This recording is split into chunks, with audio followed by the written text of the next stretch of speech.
For over a decade, I've been buying houses to either flip or hold as rentals. And in that time, I found two types of properties that I just won't buy again. They're more like specific problems with those properties. And see, the problem is I shouldn't have bought them in the first place because they came with huge losses, huge renovation costs. And honestly, it's going to be really hard to find a contractor who can get these to the finish line. So house number one is what I call the sponge. So I buy this house. It's a great deal. I got it for like $30,000 sitting on a hillside. And I know that if I remove some trees in the backyard, it's going to have a great view of the city. Now, I got it for $30,000. So obviously it needed some work. We're going to have to gut the house, modernize it. That would get us peak market value. However, the thing I didn't account for is as soon as we bought it, water started pouring into the basement. And so I did everything that you could think of to stop water. We built a tiered retaining wall system with French drains. We added new gutters, rerouted the water all the way around the house. But here's the thing. After tens of thousands of dollars was spent on those projects and regrading the yard, I was still getting water into the basement. And I couldn't figure out how to stop it. Just so you understand what you would generally do on a house that's taken on water. Here's the house. That's the basement, first story, sweet little roof right there. So the water is coming into the basement. So what we did was we built a tiered retaining wall system. In this case, 3 different tiers. And so basically you're going to dig out a little bit. And now the land is going to be more like this. It's flat. Hits this retaining wall, it's flat, flatten it out a little bit behind there. Okay, so now what happens is you put French drains behind each one of these retaining walls at each one of the tiers, and then the water comes in and it hits this first retaining wall, and it's going to drop into the French drain. It's going to get rerouted around the house instead of going through the basement. But some is going to get past that first tier because we got a lot of water coming in. Okay, whatever hits the second tiered retaining wall, it's going to hit that French drain. It's going to reroute around the house. And a little bit is going to get beyond that as well. And whatever gets there is going to go in that French drain, reroute around the house. And remember, we also regraded the earth to where the water will naturally flow around the sides of the house instead of right into the house. On top of that, we put in gutters. So now the water that hits the roof, instead of falling right in there next to the basement, it's going to go down a gutter system. And once again, it's going to get rerouted around the side of the house instead of through the basement. But all this, guys, did not stop the water from coming in. And honestly, I thought all was lost until one day we were digging out a sewer line trench in the side of the house because we had to tap into the city sewer. Now, the guy who's digging the trench calls me over. He's like, Ross, you got to see this. And I look down at the bottom of the trench and I see water. But here's the thing. The water was flowing like a stream 3 feet underneath the ground. And that's when I realized that this hill was acting like a sponge. Every time it would rain, it would get a little bit more saturated. And we were right in the springtime when it was raining every other day. And over time, it would get so saturated that it was actually like a river was running 3 feet underneath the ground. And here's the thing. The house was sitting there like a rock in the middle of a river. And you know what happens to a rock that's in the middle of the river? Yeah, the water always wins. It's going to break down that rock until it ultimately demolishes it. And that's what was happening to the house. The house was actually sliding down the hillside, and there was no way to stop the water from coming in the basement. So what did we do? Well, for one, I did not account for this big of a renovation. So obviously I lost money on this house. And I also learned that you really can't stop Mother Nature. You can't stop what happens on a hill. Therefore, I avoid the hill. But in case you should find yourself in this situation, here is that basement wall. Okay, you have the hill is coming into the house. All right, we did everything we could to stop the top water. That was the tiered retaining wall system, the gutters, grading of the earth. But this water is coming underneath the ground, and we can't stop it. And so what you end up doing is you don't necessarily try to prevent the water from coming in. You let the water come in. You let it pass through the rock instead of demolishing it. So you put waterproofing behind the wall. Now that water comes in through the wall and it hits your waterproofing. And then it's going to flow down to the ground. And in the ground, what we had to do is we had to cut out a few feet of the concrete all the way across that front wall where the hill was hitting it, and around the sides just a little bit, making somewhat of a U shape. We cut out the concrete, and then we dug out a French drain right there.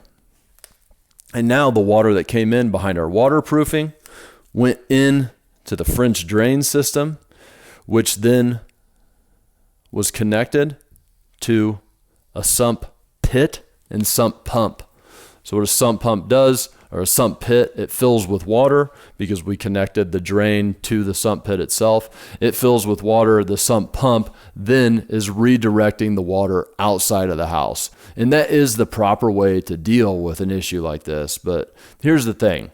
Even though I spent all this money and got the drainage right, who wants to buy a house where they know that the plan is to let water come into their basement and then flow out? It certainly devalues the house. So not only did I spend more money, way more money than I expected on the renovation, I also wasn't able to sell the house for what I thought it would. And that's why I believe buying a house on a hill is just not worth doing. Now, I'm not talking about a tiny hill. I'm talking about this house was on a hillside. Here they call it a mountain, but it's not really a mountain. It's more like a big hill.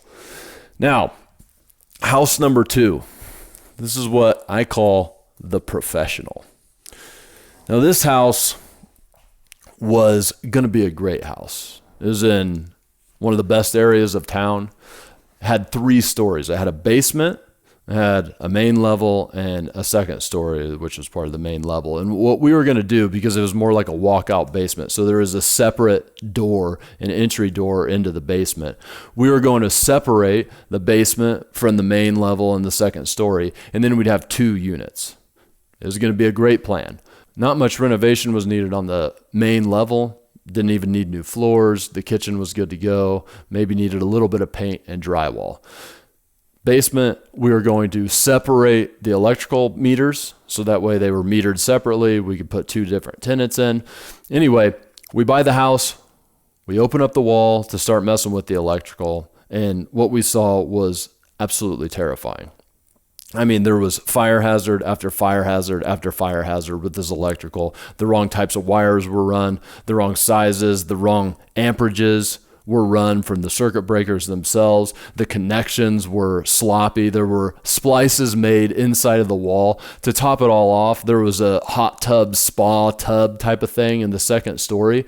And there was literally a extension cord, like the orange ones that you'd buy from the stores, running through the walls and the floor system. Yeah. If you don't know electrical, you ain't supposed to do that. Now, to make it even worse, when we had the walls off, we realized that the framing was all wonky. Like, instead of having a stud, a piece of wood that goes straight from the floor to the ceiling, it was like little pieces of studs everywhere. A little bit here, one running over the top, and then another one going up from there. It was not doing what it needs to do structurally. Anybody who knows what they're looking at would know that this was a humongous problem. And the more drywall we tore off, we realized that it was all the same throughout the entire house. And the one saving grace that we thought we had was the plumbing system. It was new PVC, brand new PEX run for the supply lines. But when you pull permits, you have to do what's called a water test. That's where you fill the lines with water and make sure there's no leaks. But the thing is, every single joint made in the PVC was leaking. That meant that the whole plumbing system needed to be redone. Now, this issue is one that's really hard to spot, but it's what I call the professional or the pro DIYer. This is not somebody who owns a house and they try their hand at a little bit of carpentry. Maybe they throw in some trim. Maybe they do some LVP floors. Maybe they hang their own cabinets. No, this is somebody who thinks they know how to be an electrician, a plumber, a framer.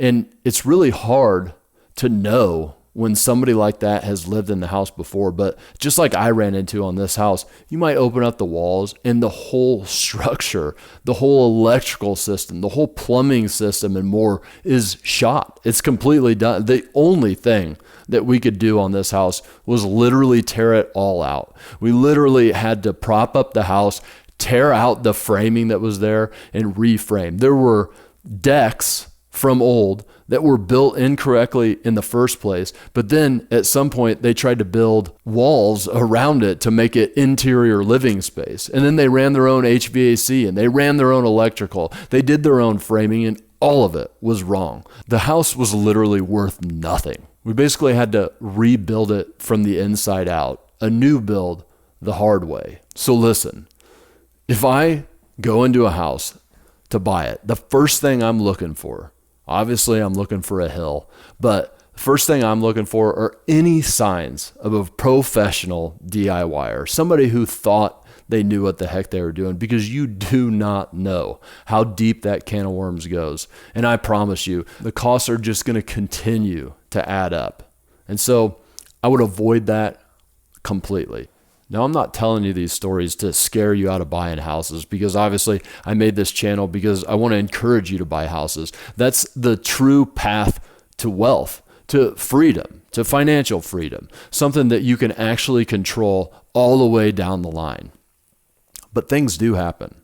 Bad situations are going to come about. I remember a few years ago, a tornado ripped through our town and tore houses literally out of the ground. And there's this one family in particular, they went into a closet in their basement when a tornado was coming. They heard all kinds of crazy sounds. And when the sounds finally subsided, they walked out the door and literally their whole house was gone.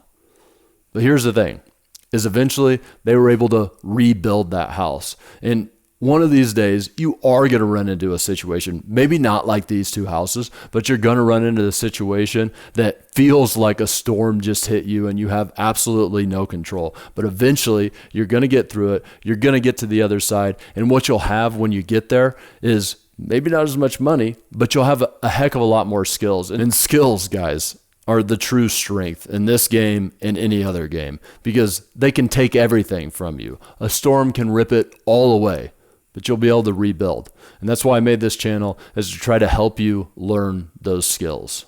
I also made a video called House Flipping 101 that will show you all the different things that you need to learn to become a house flipper. Now, you're not going to be an expert by the time you watch that hour-long video. However, you will know the different areas that you need to focus on to build skills and to become a successful house flipper and ultimately a real estate investor, where instead of selling these flips to the open market, you're actually refinancing them and holding them long-term and building true wealth. So I hope I see you there, guys.